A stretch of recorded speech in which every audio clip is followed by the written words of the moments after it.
Hello, everyone.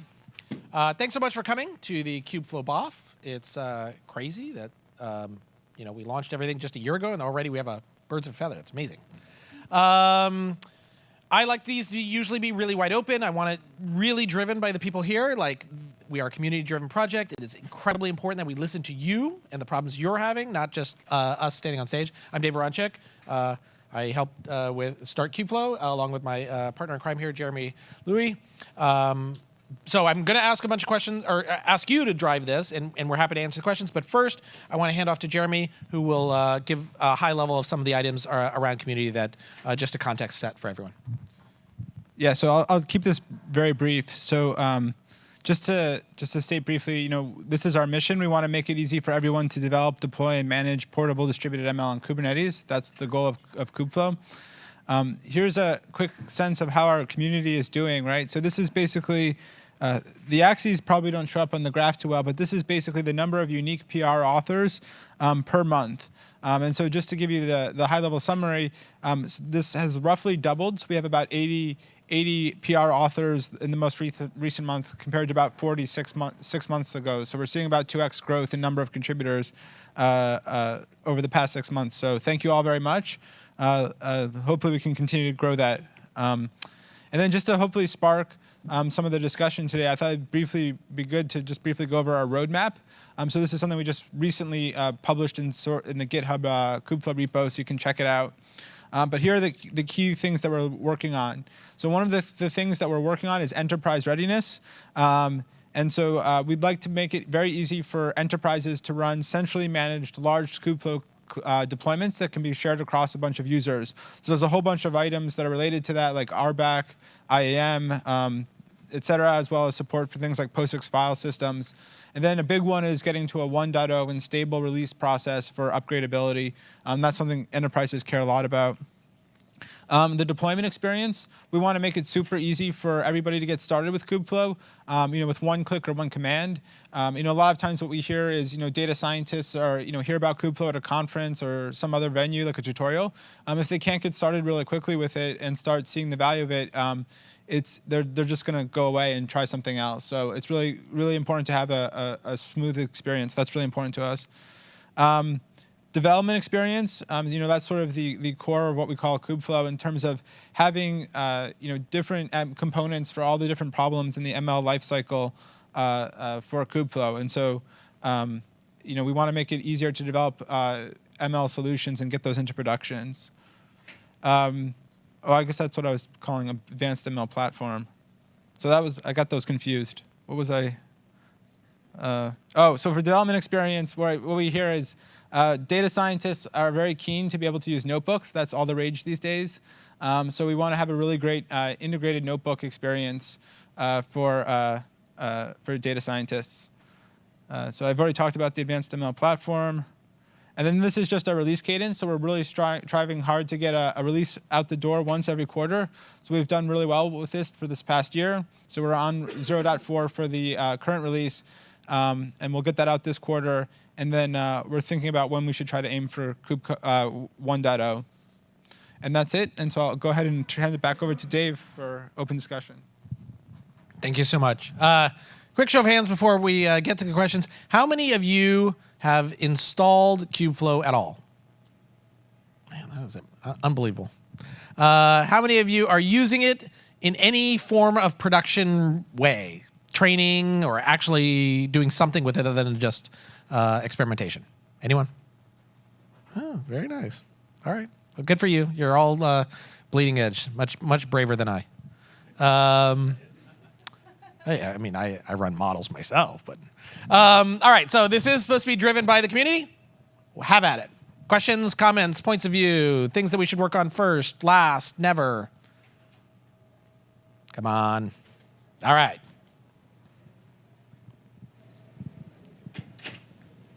Can you expand on multi-tenancy with Kubeflow?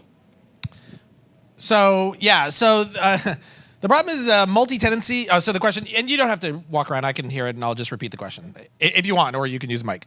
So the question was about multi-tenancy. The problem is multi-tenancy means different things to different people, right? And so some people are okay with namespace isolation as being sufficient. Some people want full hypervisor isolation. Some people want separate cluster isolation.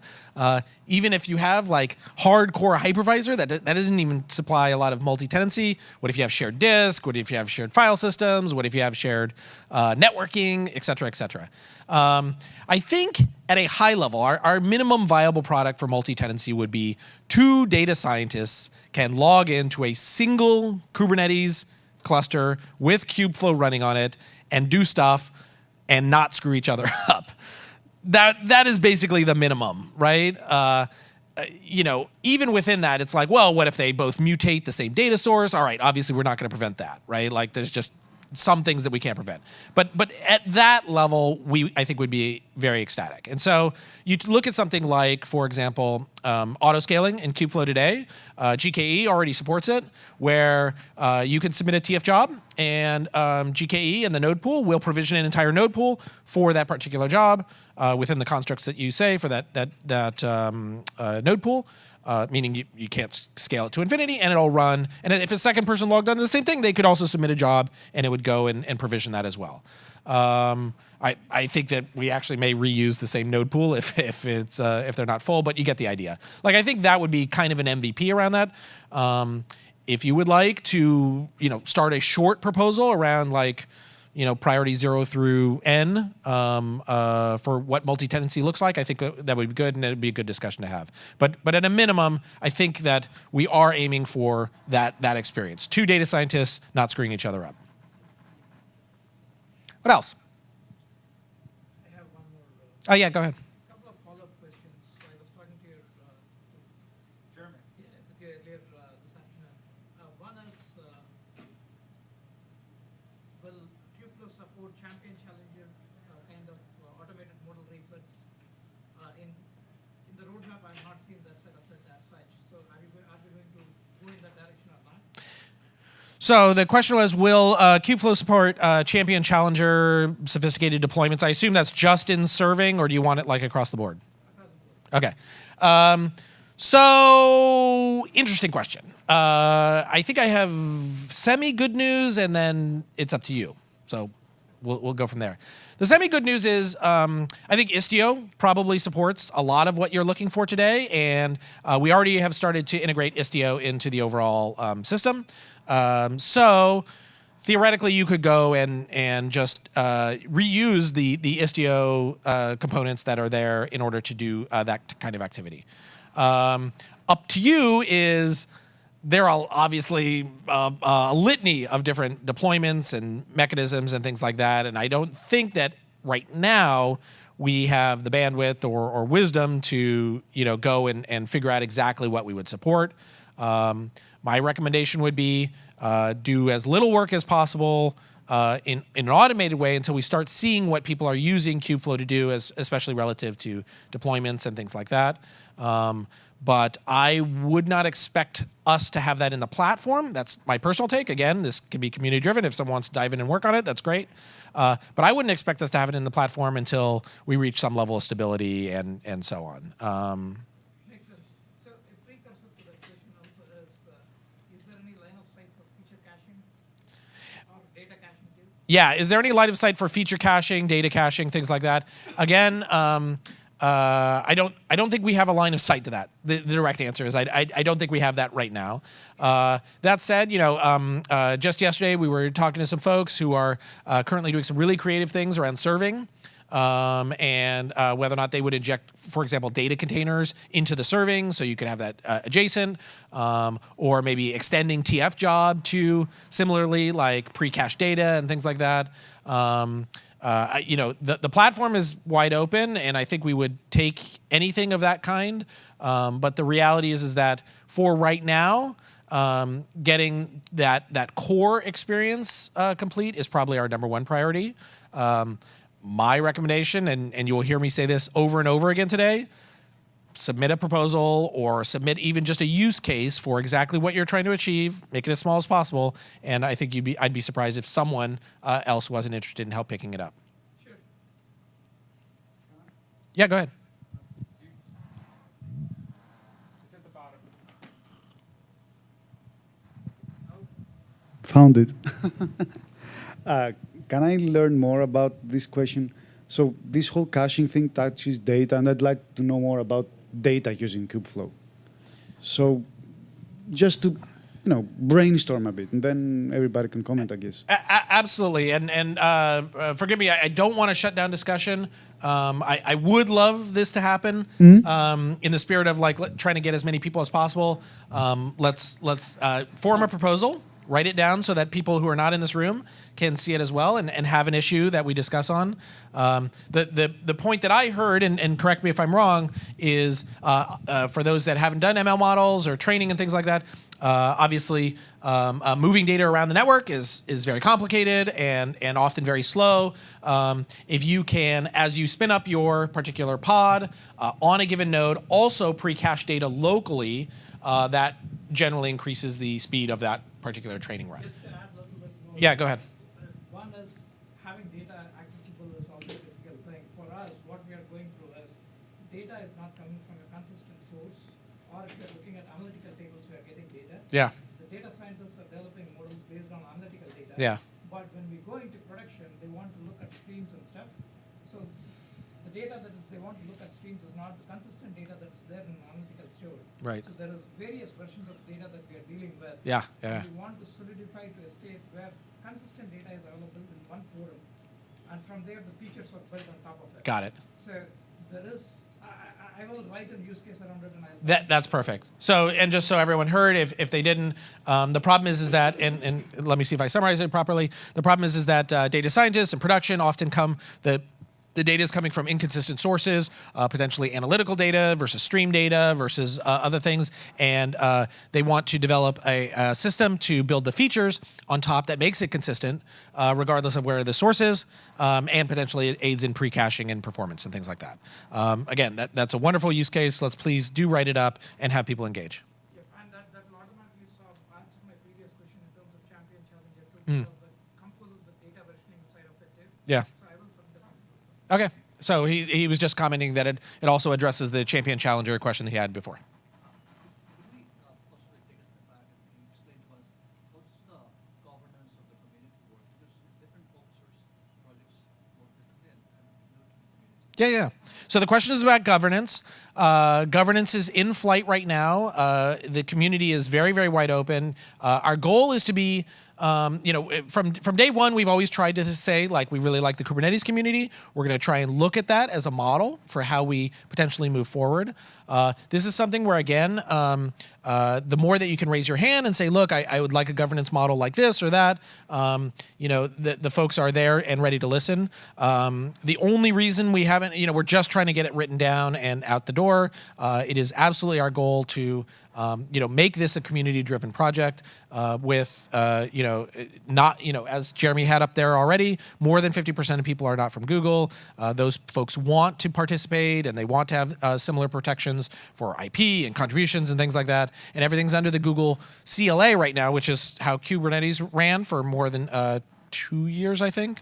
But it is absolutely our goal to make sure that this is driven and getting feedback from the community. Oh, yeah.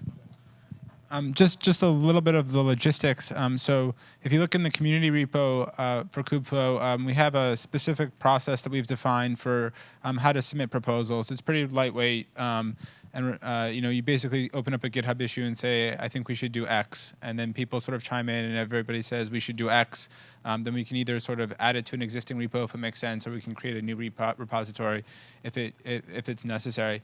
And then in terms of sort of code reviews and approvers, we have 4 different levels. I think it's community member, contributor. I'm forgetting. I think there's maybe we only have 3. There's committer and approver, and then anybody can attain those levels. So it's not, and you just have to sort of demonstrate that you understand the code and can approve other people's PRs. And then anybody can review other people's PRs. And we sort of encourage that as a way of demonstrating your involvement and your understanding, right? You can do drive-by reviews. And it's all documented in the Contributing to Kubeflow guide.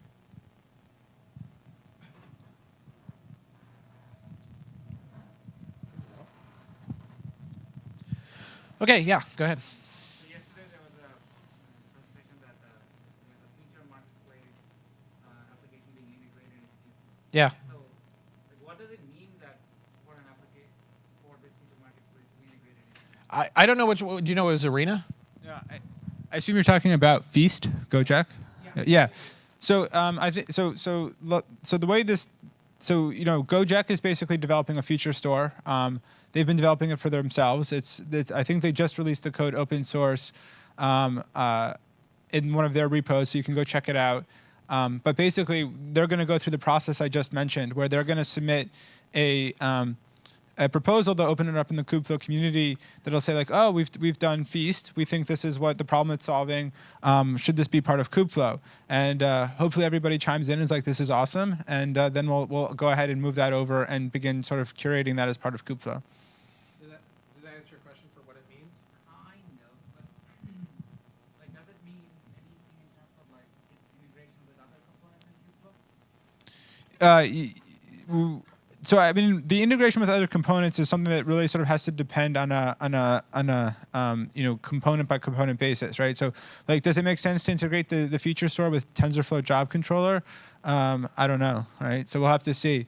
But I think it would almost certainly make sense, to integrate it with, the deployment and setup experience of Kubeflow to make sure that it's very easy to set up, right? And so that's something that we would probably do out of the box as part of, getting it integrated into Kubeflow. That does bring up an interesting question, and to some degree, a lot of people look at us and say like, well, okay, what's in Kubeflow, right? And the reality is there are some components that we consider Kubeflow to be broken if it's not there, right? If you can't run a Jupyter notebook, like it's not going to work, right? And if you can't do some, fairly straightforward training and so on and so forth, we consider, pipelines to be part of that core, like we've always envisioned, using Argo, which is there as well as a core orchestration engine for your workflow and move on. But beyond that, I think as a community, it's up to us to define what we consider it to be broken. And for better or worse, today, if you don't have a feature store, you can still get a lot of stuff done. So I probably would say that it's probably optional. But I want to be community driven. So if we say, you know what, this is not the platform that we want it to be a complete platform, and that requires a feature store, then great, we should go forward and do it.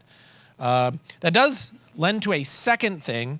I can't tell you the number of components I have heard developed, building on Kubeflow, using Kubeflow, thinking about using Kubeflow, so on and so forth. They're wonderful, and I want them all, right? Like they really do. You should think about your component as being optional, like have it or don't have it. Think about defining APIs and think about how it might integrate with other core components or extension components to Kubeflow. But more often than not, my biggest ask of all of you, and if you see something, as you're like, geez, there's this thing missing, what's going on here?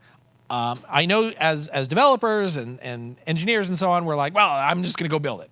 And that's great. I want you to go build it. But let me suggest to highlight to the community, like, hey, everyone, I think that this is a gap. How about we work on this? I'm happy to work on it. Do you mind? Like, here's some thoughts I have about it. I think you will get people helping faster. I think you will get people thinking about it. I think you will get good feedback about design decisions. And sure, it's not as fast as me hacking it together over an evening. But I think it will help get things more integrated more quickly and get a lot of help. And, ideally reduces duplication of effort. But that is neither here nor there. If you want to go hack at it, you can. But I would implore you, as a strong, like I've seen many strong communities form, and it almost always happens when multiple people from multiple organizations work together. Yep. Right now, like data engineers and data science use Spark or Flame to clean their data on Yeah. Hadoop clusters. Yep. And I'd like to know if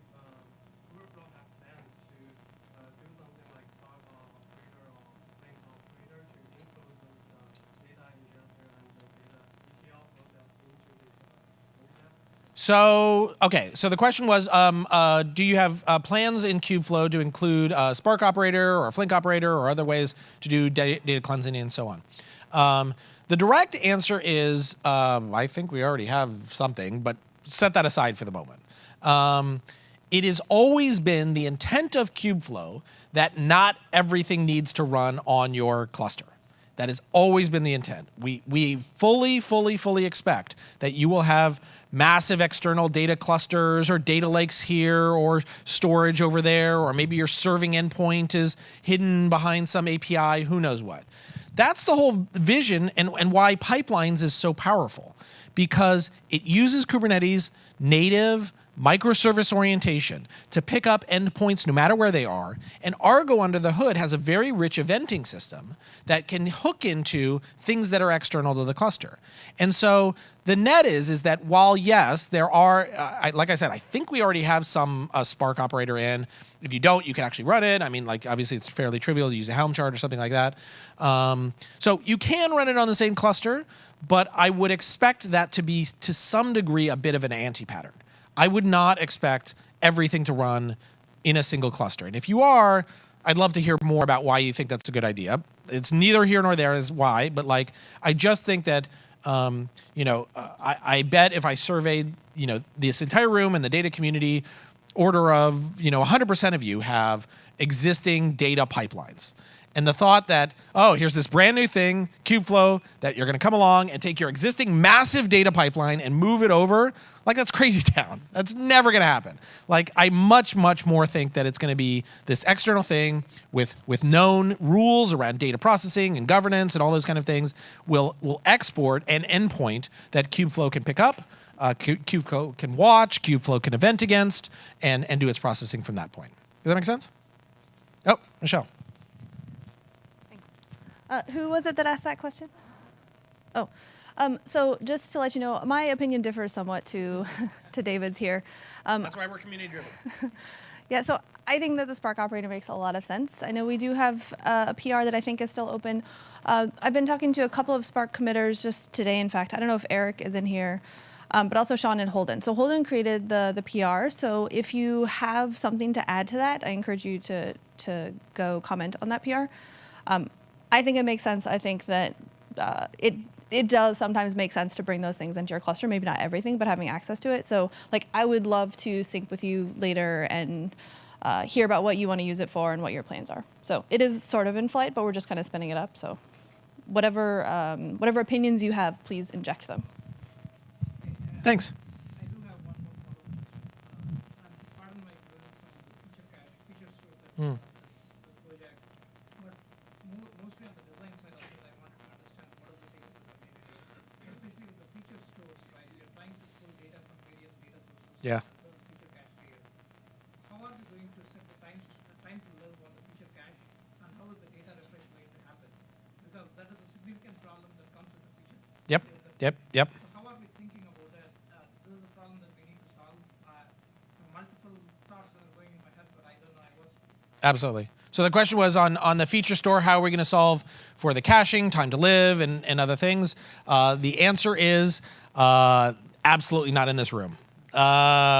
We should go hook you up with the Gojek people and work on that. Or if you feel like that's an inappropriate feature store and you want to build your own, you can go do that. But this is I'm kind of joking, but this is the core of Kubeflow, right? Our philosophy is we in Kubeflow are not going to go and build all of these things. We're not going to go rebuild TensorFlow. We're not going to build PyTorch. We're not going to build Spark. We're not going to do any of these things. We're going to make it easy for you to either run those things locally or integrate with an external version of those. And we're going to make it, reliable and well connected and give you pipelines that control these things. But it is our goal to integrate those external projects and make it as trivial as possible to bring those to a overall Kubeflow deployment. So we should connect you to the Gojek people, and we'll see from there. Yeah. You mentioned stability is one of the key goals. Yes. What kind of challenges are you facing with stability? How good pushable are yours on machine, for example? Yeah, so the question was around stability and what our goals are there. It's actually a really fascinating problem because in many ways, This is, those people who were raising their hand about using Kubeflow in production. This is as stable as it gets. I'm serious, right? It's native Kubernetes, which is at 4 years in and 1.13. It's TensorFlow, which Google uses across every single product that they have. It's Jupyter and it's TensorFlow serving and all these things. The underlying components are extremely stable today and production ready. If I was to say there was one challenge, it's that when we say stability, we actually mean a little bit more of stability of the API, because we are moving very quickly and we don't want to lock on an API too soon before it's gotten real production usage. And so while I was joking earlier about using it in production, I would love for you to say, hey, you know what? I didn't use it into production, but I got this close. Or I'd love to get this close. Come talk to one of the core engineers on the Kubeflow project, and I promise you we'll fly in and help out and test it out. Because we would love nothing more than to have 20, 50, 100 people actually getting it that close to production and saying, hey, the API looks great, or we really need this, or whatever. And so those are the stability that I think we're a little bit closer to. It's much less about, well, we ran this job and it died 1/3 of the way through. That's much less of the problem. Yeah. So one of the things that would be helpful, because it seems like there's a constellation of projects, Mhm. right? This is an integration project to bring them all into an easy Yep. UI and things like that. But this has some role in and of itself. Yeah. Flow. There's a core area in which it serves some function. Yeah. It would be really helpful if that was clearer, because there's a number of things. If I look at all these things together, there's a number of things that harmonize with the Acumos project that I mentioned Yeah. earlier, which is a web framework in which you can develop, publish, Yeah, yeah. federate, distribute, deploy, train, whatever. And we're bringing in Kubeflow as an additional UI element in that. Absolutely. At the front door to these other tools. Yeah. But it would be really good to understand what role Kubeflow serves in our goals versus, say, Selden or Argo. And I'll give you a specific example. Okay. We're very interested in the commercialization of machine learning. Yep. All right.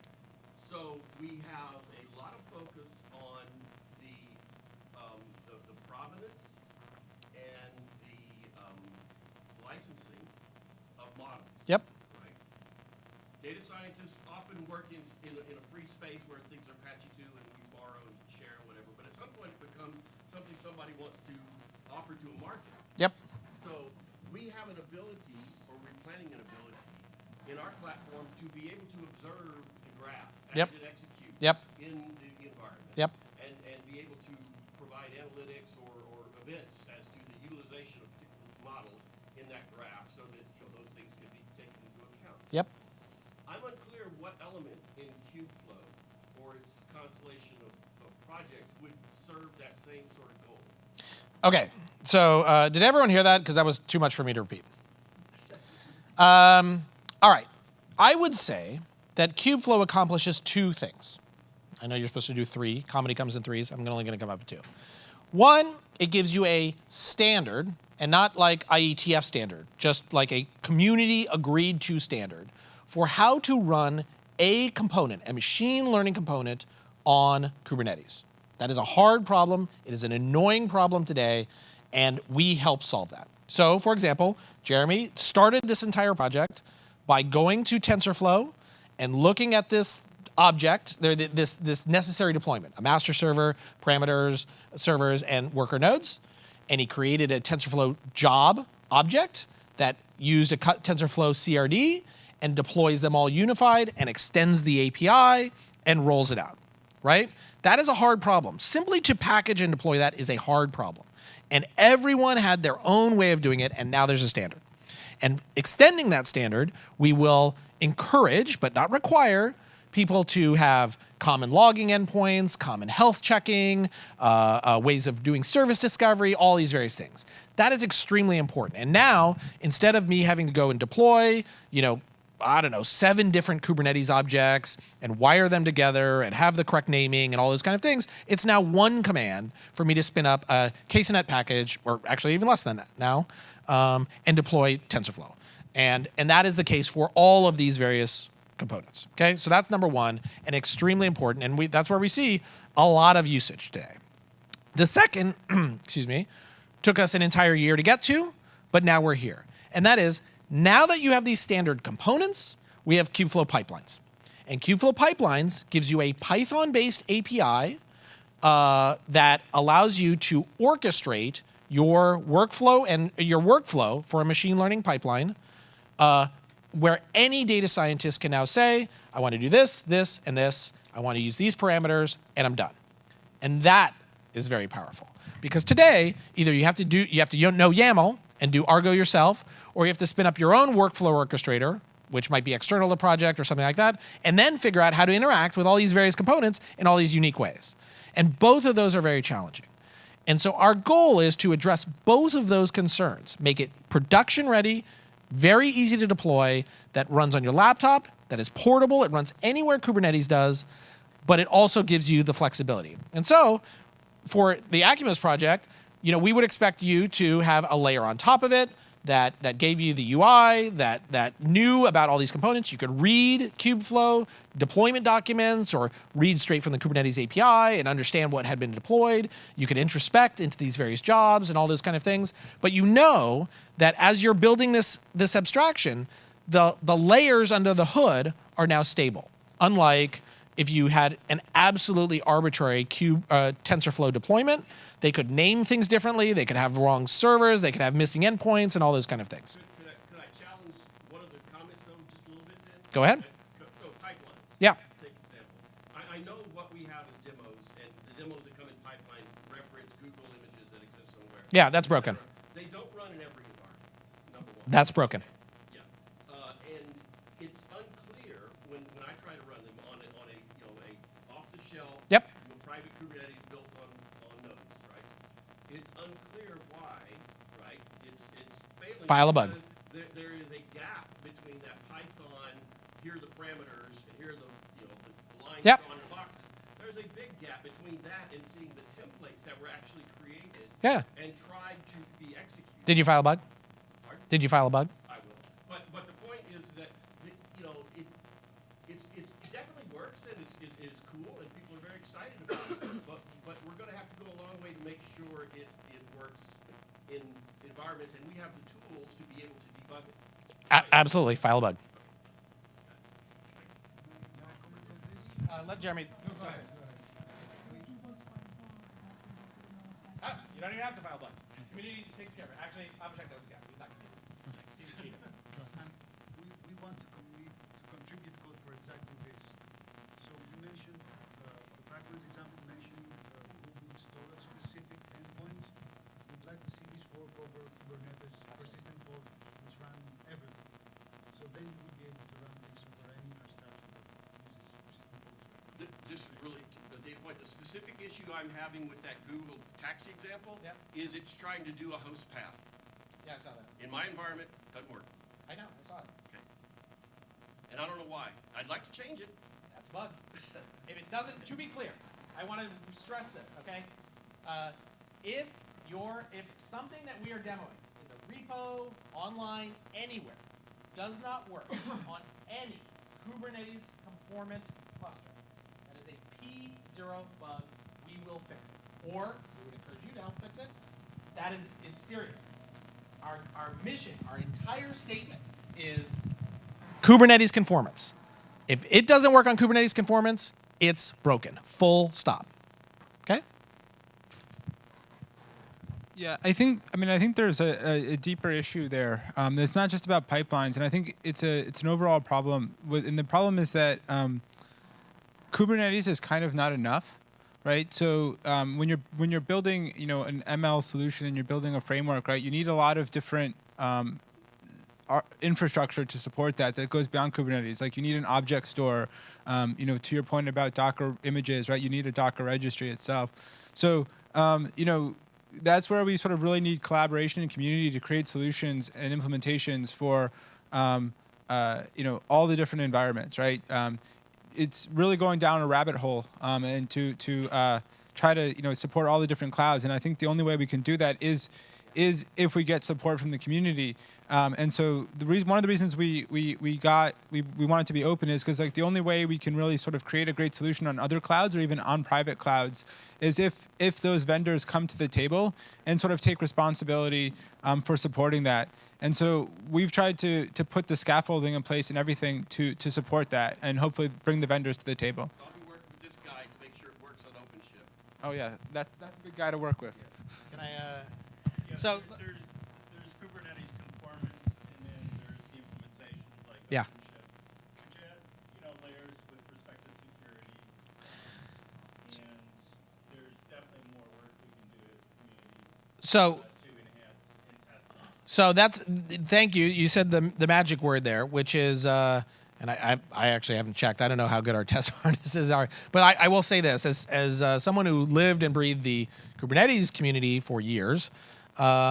This was a persistent problem. I don't know. It probably still is a persistent problem. Like I don't even care if you fix it.